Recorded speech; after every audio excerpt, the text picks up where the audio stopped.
You're watching TAG TV.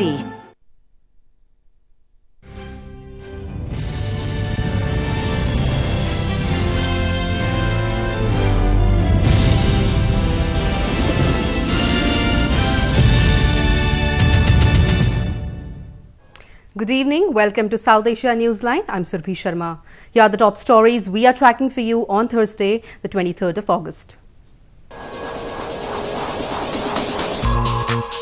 Chinese Defence Minister meets India counterpart in New Delhi to boost ties.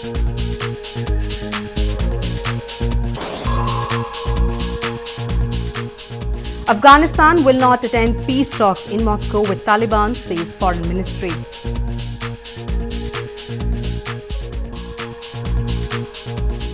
And UNICEF warns over potential loss of generation of Rohingya children.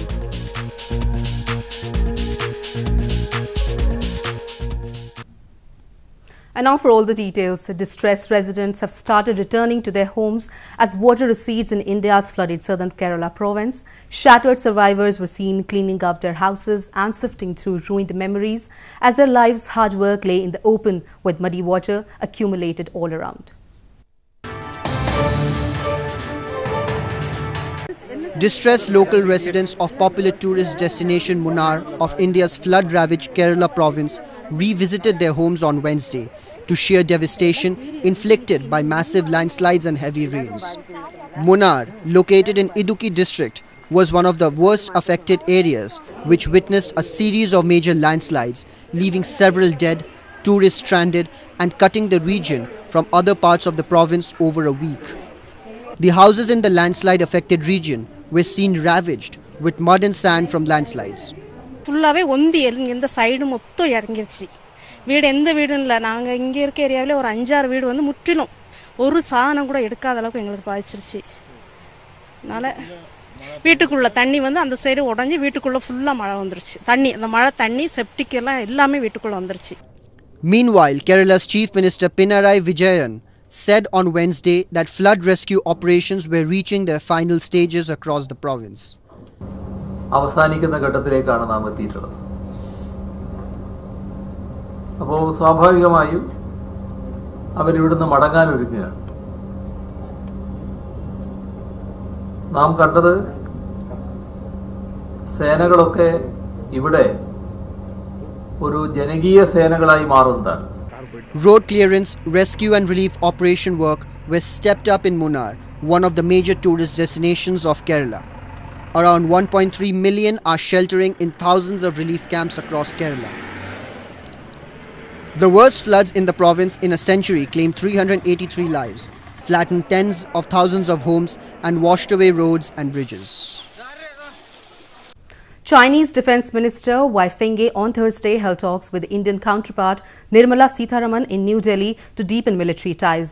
The meeting was significant to improve ties, mainly after a military standoff last year. Chinese Defence Minister Wei Fenghe met his Indian counterpart Nirmala Sitharaman in New Delhi on Thursday to deepen military ties. The Chinese leader was accorded a Tri-Services Guard of Honour upon his arrival at the South Block, which houses the Indian Defence Ministry in New Delhi. Chinese President Xi Jinping and Indian Prime Minister Narendra Modi agreed in April to open a new chapter in ties just months after a dispute over a stretch of their high-altitude Himalayan border rekindled fears of war.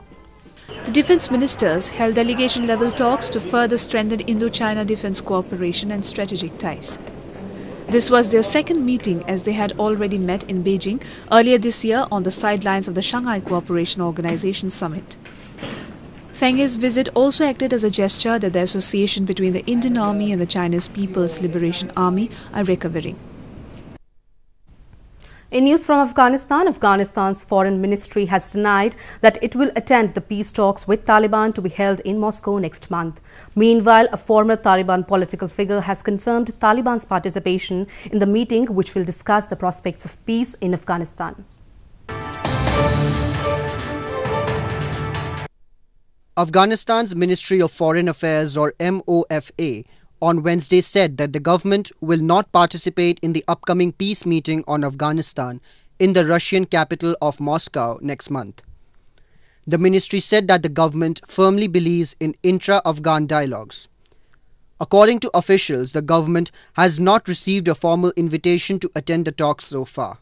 اجماع منطقوی در مورد افغانستان باید در محور دولت جمهوری اسلامی افغانستان شکل بگیرد و قطعا روند صلح نیز به رهبری دولت جمهوری اسلامی افغانستان انجام باید بشه. در این نشست در نشست مسکو قرار است شرکت نکنیم. Meanwhile, a former Taliban political figure Syed Akbar Agha said that Taliban will attend the meeting and will start discussions on prospects of peace in Afghanistan with the countries in the region.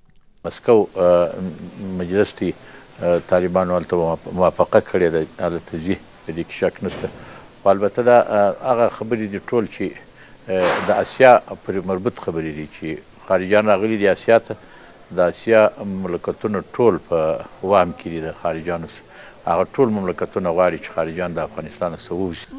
Moscow prepares for the talks when top US diplomat Alice Wells met top Taliban officials in Doha. More on news from Afghanistan. Work of renovation has completed on Jahil Sutun Palace in Afghan capital Kabul. The age-old cultural heritage site is expected to attract thousands of visitors from all over the country. Renovation work of Jahil Sutun Palace, a cultural heritage site from the 19th century in Afghan capital Kabul, has been completed. Built by Abdur Rahman Khan, who was Emir of Afghanistan from 1880 to 1901, the palace covers over 60 acres of land and consists of pavilion and a garden. It is now expected to attract thousands of visitors from across the country. Earlier, it was used as a guest house for foreign delegates before the civil war in 1990s. But almost 50% of the palace was badly damaged during the past decades of conflicts in Afghanistan.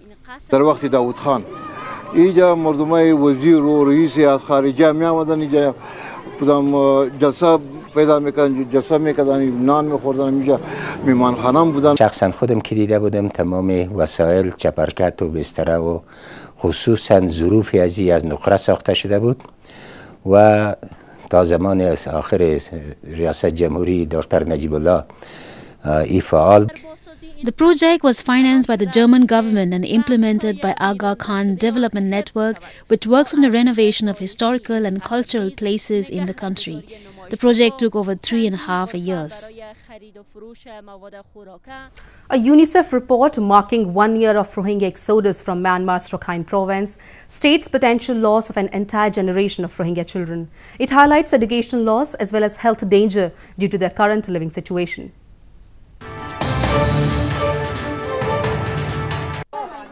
More than 500,000 Muslim Rohingya children in refugee camps in Bangladesh risk becoming a lost generation if not given a proper education and guidance, United Nations Children's Fund or UNICEF said on Thursday.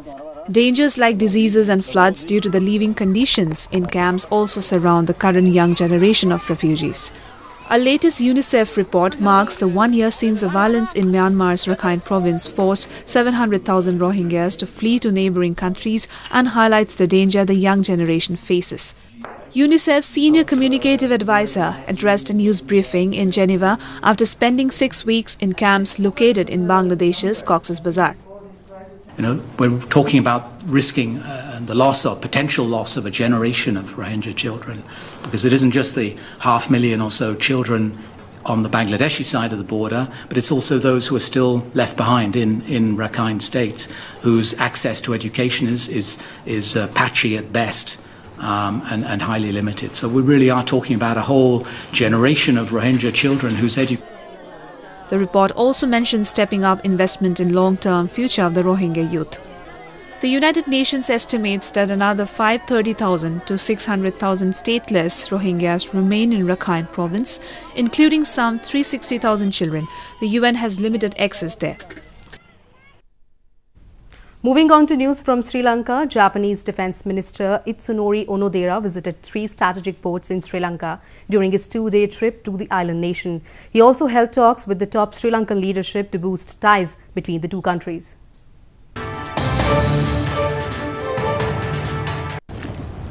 Japanese Defense Minister Itsunori Onodera visited 3 strategic ports in Sri Lanka during his 2-day trip to the island nation. Onodera visited the Colombo port on Tuesday and on Wednesday visited the Hambantota port, which has been leased and is operated by Chinese state-owned company China Merchants Group. He also visited the Trimcomalee port, one of the largest natural harbours in the world, which has been earmarked by the government for joint development by India and Japan. Our location is tremendous, but as you know, Excellency, location alone will not help. You have to also have efficient ports. Onodera's trip came as Japan has given hundreds of millions of dollars in soft loans to modernize the Colombo port over the last 4 decades. During his visit, he also met top Sri Lankan leadership to boost ties. Government in India's northern Jammu and Kashmir province has set up a satellite communication centre in its Budgam district to be used at times of natural disasters. The centre has been equipped with latest communication facilities, including 3 satellite phones.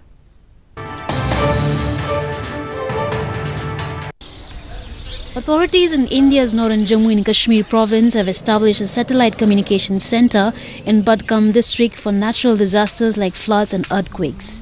The satellite communication centre or satellite phone centre has been equipped with latest communication facilities, including 3 satellite phones. Locals welcome the move by the government, which will help them connect and rescue in case of natural calamities in the Kashmir Valley. देखिए, यहाँ पे हमने state emergency operation centre establish किया है। इस जगह को Gogo land बोलते हैं, यह हुमामा के नज़दीक है, एयरपोर्ट के बिल्कुल नज़दीक है, हमारा स्टेट ईओसी फॉर श्रीनगर है।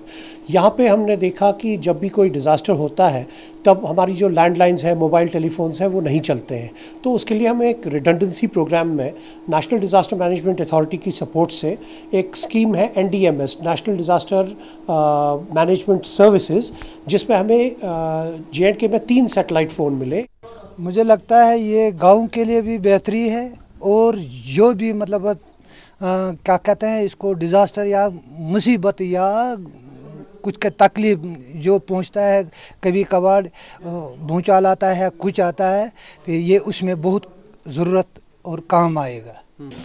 The centre has been established with support from National Disaster Management Authority of the Government of India. India's Jammu and Kashmir has had a long history of flooding. Floods in the province are linked to the Jhelum River and its history of crossing the danger mark and thereby inundating the valley. Models dazzled on the ramp as they walked on the opening day of the Lakme Fashion Week Winter Festive 2018 in India's showbiz capital Mumbai on Wednesday. The fashion show is held twice every year where new and ace designers showcase the latest collections. The curtains for the collection will come down on August 29th.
Well, that's all we have for you from South Asia this evening. Now our viewers can watch the show on SouthAsiaNewsline.com. You can also visit us on Facebook.com/SAsiaNewsline and follow us on Twitter @SAsiaNewsline. That's all in tonight's edition. We will see you same time tomorrow. Good night.